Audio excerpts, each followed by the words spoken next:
ஜெய் ஸ்ரீ மாத்ரே நமக.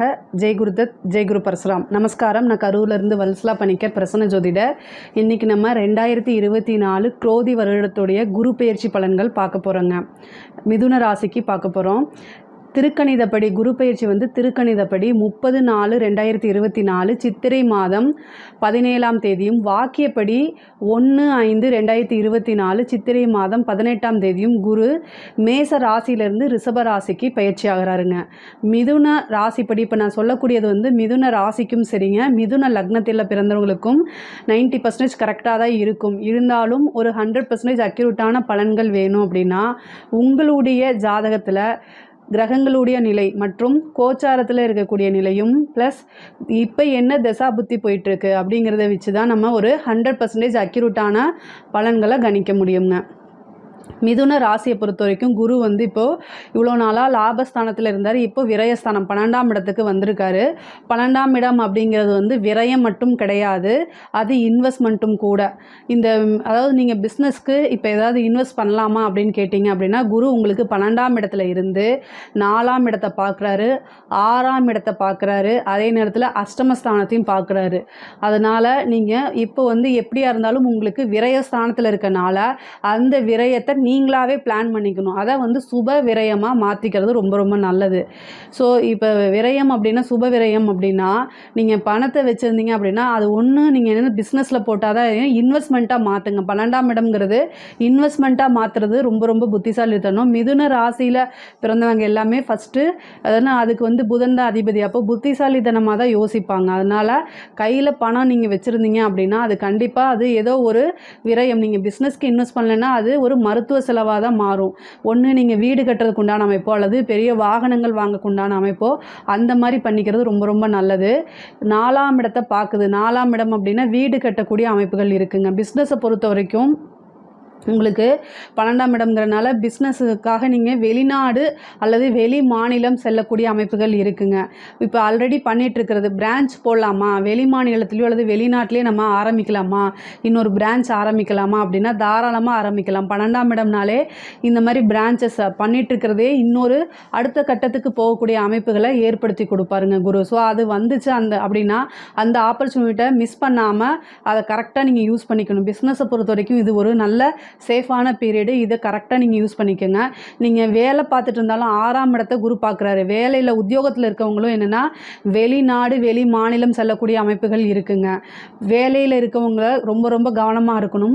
ஏன்னா 6ஆம் இடத்தை பார்த்து அதுக்கப்புறம் அஷ்டமஸ்தானத்தையும் பார்க்குது. அப்போது நீங்கள் பெரிய பதவிகளில் இருக்கீங்க அப்படின்னா நீங்கள் என்ன செய்யணும் அப்படின்னா நீங்கள் பேசக்கூடிய வார்த்தைகள் பொதுவாக இன்னொருத்தரை பற்றி இன்னொருத்தர்கிட்ட கமெண்ட்ஸ் பாஸ் பண்ணுறதை தவிர்க்கிறது, அதாவது கிரிட்டிசிசம் பண்ணாமல் இருக்கிறது, ஒருத்தங்களை பற்றி விமர்சனம் பண்ணாமல் இருக்கிறது இந்த குரு பயிற்சியில் ரொம்ப ரொம்ப நல்லது.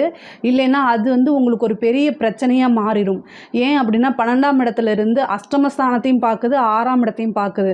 அப்போது உங்கள் கூட வேலை செய்கிறவங்களை பற்றி விமர்சனம் பண்ணாமல் இருக்கிறதா ரொம்ப ரொம்ப நல்லது. இல்லை அப்படின்னா அது உங்களுக்கு ப்ராப்ளமோ அல்லது பனிஷ்மெண்ட்டையோ ஏற்படுத்தி கொடுக்கும். தேவையில்லாத அவமானங்களுக்கு ஆளாகிற மாதிரி வரும். ஸோ நீங்கள் யார்கிட்டயாவது ஃபோனில் பேசும்போது கூட அதை ரெக்கார்ட் செய்யப்படலாம். கவனமாக இருக்கிறது ரொம்ப ரொம்ப நல்லது. அது முக்கியமாக பெரிய பதவிகளில் இருக்கிறவங்க, ஒரு பெரிய பொசிஷனில் இருக்கிறவங்கெல்லாம் இந்த விஷயங்களை கண்டிப்பாக ஃபாலோ பண்ணிக்கோங்க.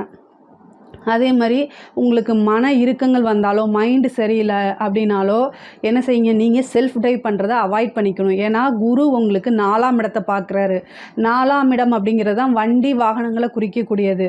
அதே நேரத்தில் அஷ்டமஸ்தானத்தையும் பார்க்குறாரு 12ஆம் இடத்துலேருந்து. ஒரு மருத்துவ செலவு உண்டு. அதனால் திடீர் விபத்து கண்டம் ஏற்படுறதுக்கு உண்டான வாய்ப்புகள் இருக்குது.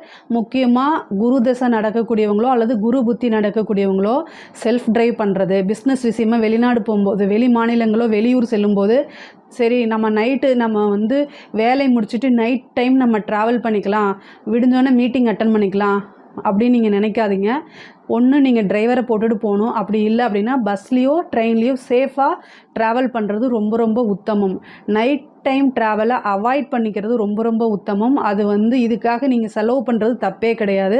செல்ஃப் டிரைவ் பண்ணாத அவாய்ட் பண்ணிக்கிறது. ஏன்னா 12ஆம் இடத்துல இருக்குது, 8ஆம் இடம் அப்படிங்கிற விஷயங்களை கவனத்தில் மேற்கொண்டு நீங்கள் என்ன செய்யணும்னா 1 இயர்க்கு மட்டும் நைட் டைம் ட்ராவலை அவாய்ட் பண்ணிக்கோங்க.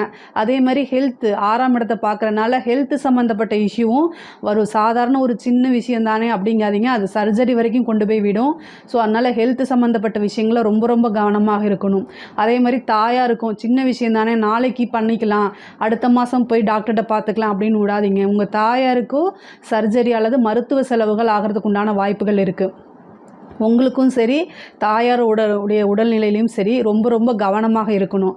அதாவது வேலை பார்க்குறவங்களுக்கு வந்து நல்ல ப்ரொமோஷன்ஸு, திடீர் அதிர்ஷ்டம். அதாவது ஒரு கவர்மெண்ட் ஜாப்பில் இருக்கீங்க அல்லது ப்ரைவேட் ஜாப்பில் இருக்கீங்க, உங்களுக்கு முன்னாடி சீனியர் இருப்பாங்க, உங்களுக்கு வந்து ப்ரொமோஷன் கிடைக்காது அப்படின்னு நீங்கள் நினச்சிட்டு இருப்பீங்க. பட் ஆனால் என்னென்னா இந்த குரு வந்து ஒரு விபரீத ராஜயோகத்தை கொடுப்பார். அது எப்படி அப்படின்னா, உங்களுக்கு முன்னாடி சீனியாரிட்டியில் இருக்கிறவங்க அவங்களுக்கு ஏதாவது ஒன்று ஆயோ அல்லது அவங்க பேரில் அலிகேஷன்ஸ் ஏதாவது ஒரு பிரச்சனையாகி அவங்களுக்கு வந்து ப்ரொமோஷன் கட்டாயி அந்த ப்ரொமோஷன் வந்து உங்களுக்கு கிடைக்கிறதுக்கு உண்டான வாய்ப்புகள் இருக்குது. ஸோ இது மாதிரி இதுதான் வந்து விபரீத ராஜயோகம் அப்படின்றது. அதே மாதிரி திடீர்னு பினாமி சொத்துக்கள் இருக்கு இல்லையா, உழைக்காத வருமானம்ங்கிறது 8ஆம் இடம் விபரீத ராஜயோகத்தை கொடுப்பார் உங்களுக்கு. அதாவது நீங்கள் போயிட்டு புதையல் லாட்ரி அப்படின்னா, புதையல்னால் மண்ணுக்கடியில் தோன்றக்கூடிய விஷயங்களை நீங்கள் எதிர்பார்க்காதீங்க. உங்களுக்கு பெரிய பணக்காரங்களுடைய பழக்கமோ அல்லது அரசியல்வாதிகளுடைய பழக்கமோ இருக்குது அப்படின்னா, பினாமியாக உங்களே போடுறதுக்கு நீங்கள் வந்து ஒரு பிஸ்னஸ் ஆரம்பிக்கிறதுக்கு அவங்க இன்வெஸ்ட் பண்ணிவிட்டு நீ பண்ணு எனக்கு உண்டான அமௌண்ட்டை கொடு அப்படிங்கிற மாதிரி ஒரு ஆப்பர்ச்சுனிட்டிஸு அது மாதிரிலாம் திடீர்னு குரு கொடுத்துருவார். நீங்கள் வந்து வியாழக்கிழமை குருநாதர் வழிபாடு பண்ணுங்க. ராகவேந்திரர், சித்தர்களுடைய ஜீவசமாதி இது மாதிரி வழிபாடு பண்ணும்போது திடீர்னு ஒரு அதிர்ஷ்டத்தை விபரீத ராஜயோகத்தை கொடுக்கக்கூடிய அமைப்புகள் இருக்குது. முக்கியமாக அரசியல்வாதி தொடர்பு உள்ள மனிதர்களோ அல்லது பெரியாட்களுடைய தொடர்பு உள்ள மனிதர்களோ இதை ஃபாலோ பண்ணும்போது கண்டிப்பாக இந்த ராஜயோகம் உங்களுக்கு வேலை செய்யுங்க. அதே மாதிரி ஒரு இன்சூரன்ஸ் பண்ணி வச்சுக்கிறது நல்லது. வாகனங்களில் போகும்போதோ உங்களுக்கோ அல்லது தேர்ட் பார்ட்டி இன்சூரன்ஸோ போட்டு வச்சுக்கிறது ரொம்ப ரொம்ப நல்லது. இந்த 4ஆம் இடம்ங்கிறது வந்து பார்த்திங்கன்னா வீடுங்க, 6ஆம் இடம்ங்கிறது கடன். வீடு அதாவது நீங்கள் உங்கள் சொந்தமாக இடம் வச்சுருப்பீங்க, வீடு கட்டுறதுக்கு பிராப்தம் இல்லையே, லோன் கிடைக்க மாட்டேங்குது நீங்கள் நினச்சிட்டு இருந்தீங்கன்னா இப்போது வீடு கட்டக்கூடிய அமைப்புகள் இருக்குது. அதுவும் லோன் போட்டு வீடு கட்டக்கூடிய அமைப்புகள் இருக்குது. ஆனால் நீங்கள் கடன் வாங்கும்போது என்னென்னா உங்களுடைய வருமானத்தில் 30% மட்டும் நீங்கள் வச்சுக்கிற மாதிரி பாருங்கள். அப்படி இல்லை அப்படின்னா அந்த கடன் உங்களுக்கு ஒரு பெரிய பிரச்சனையாக மாறிடும்.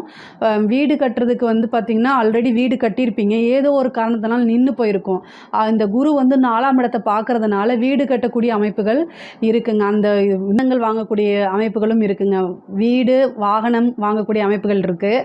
அதே மாதிரி உற்பத்தி சார்ந்த தொழில்களுக்கெல்லாம் இது, ஏன்னா 4ஆம் இடம்ங்கிறது உற்பத்தி சார்ந்த தொழிலை குறிக்கக்கூடியது. அதுவுமே வந்து ரொம்ப ரொம்ப சூப்பராக இருக்குங்க. படிக்கக்கூடிய குழந்தைங்களுக்கு ரொம்ப அற்புதமான டைமு. நல்ல மார்க் நல்ல மெரிட்லேயே நீங்கள் என்னென்னா உங்களுடைய ஸ்கூலாக இருந்தாலும் சரி காலேஜ் லைஃபாக இருந்தாலும் சரி அது நல்ல ஸ்கோரோடு தான் நீங்கள் வெளியில் வரதுக்கு உண்டான அமைப்புகள் இருக்குது.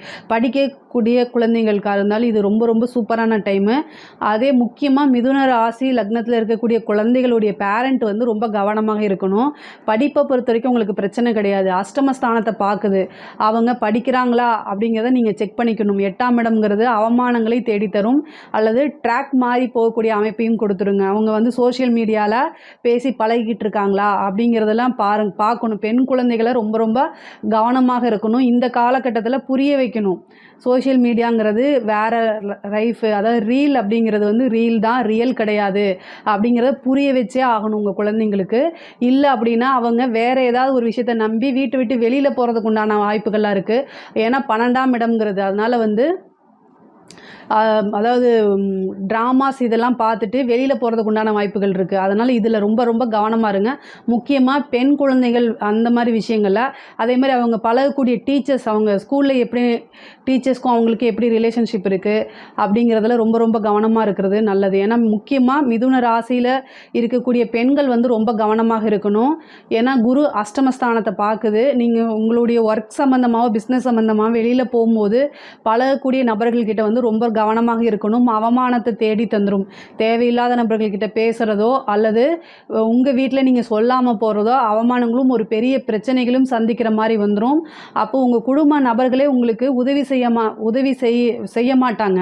ஏன் என்கிட்ட சொல்லிட்டு போகல அப்படின்னு கேட்பாங்க. அதனால் எந்த ஒரு பிரச்சனையாக இருந்தாலும் வரும் முன்னே காப்போம், அதுதான் பெட்ரு. அதனால் பெண்களாக இருந்தால் பெண்களை பொறுத்த வரைக்கும் நீங்கள் என்னென்னா வெளியில் போகும்போது வீட்டில் இருக்கக்கூடிய பேரண்ட்ஸ்கிட்டேயோ அல்லது கல்யாணமானவங்களாக இருந்தால் திருமணமான பெண்களாக இருந்தால் கணவர்கிட்ட சொல்லிட்டு போகிறது ரொம்ப ரொம்ப நல்லது.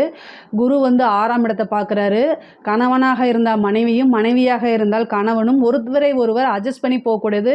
இந்த காலகட்டத்தை பொறுத்த வரைக்கும் ரொம்ப ரொம்ப முக்கியமான விஷயம். அதாவது ஒரு சின்ன பிரச்சனை சாரி கேட்குறத அது வந்து டைவோர்ஸ் வரைக்கும் கொண்டு போய் நிறுத்திடாதீங்க. ஏன்னா 6ஆம் இடம் அப்படிங்கிறது தான் வந்து கோர்ட்டு கேஸு வழக்கு. 8ஆம் இடங்கிறது அவமானம். தேவையில்லாத ஒரு சின்ன பிரச்சனையை அன்னைக்கு சாரின்னு கேட்டு முடிக்கிறத பார்த்துக்கோங்க. இல்லை அப்படின்னா அது தேவையில்லாத கேஸ் இது போய் முடிஞ்சிடும். அதே மாதிரி 6ஆம் இடம்ங்கிறது தான் கோர்ட்டு கேஸு வழக்கு. நீங்கள் ஏதாவது கேஸ் போட்டிருந்தீங்கன்னா அது உங்களுக்கு ஃபேவராக அமையக்கூடிய டைம் தான் இந்த டைம். அதை கரெக்டாக யூஸ் பண்ணிக்கோங்க. சேம் டைம் இந்த 6ஆம் இடம்ங்கிறது சொத்து. நீங்கள் அதாவது உங்ககிட்ட வந்து பணம் இருக்குது அப்படின்னா நீங்கள் சொத்து வாங்கி சேர்க்கறதுக்கு உண்டான காலகட்டமாக இது அமையுது. கரெக்டாக பிளான் பண்ணி ஒன்று சொத்து ப்ராப்பர்ட்டியாக வாங்குங்க அல்லது இன்வெஸ்ட் பண்ணுங்கள். எதில் பண்ணலாம், முதலீடு பண்ணலாம் அப்படிங்கிறத யோசிச்சு பண்ணால் அப்படின்னா இது ஒரு சூப்பரான டைமாக மாறிடுங்க. மிதுன ராசியை பொறுத்த வரைக்கும் இந்த டைம் வந்து ரொம்ப ரொம்ப அற்புதமாக இருக்குது. உடல்நிலையிலையும் வண்டி வாகனங்களில் போகும்போது மட்டும் ரொம்ப ரொம்ப கவனமாக போகணும். மற்றபடி எல்லாமே ரொம்ப நல்லா இருக்குது. பிஸ்னஸாக இருந்தாலும் சரி, படிப்பாக இருந்தாலும் சரி, எல்லாமே நல்லா இருக்குது. இதை பற்றி ஏதாவது சந்தேகங்கள் இருந்துச்சு அப்படின்னா கமெண்ட்ஸில் லீவ் பண்ணுங்கள். கண்டிப்பாக நான் ஆன்சர் பண்ணுறேன். நம்மளுடைய சேனலை லைக் பண்ணுங்கள், ஷேர் பண்ணுங்கள், சப்ஸ்கிரைப் பண்ணுங்கள். நன்றி, வணக்கம்.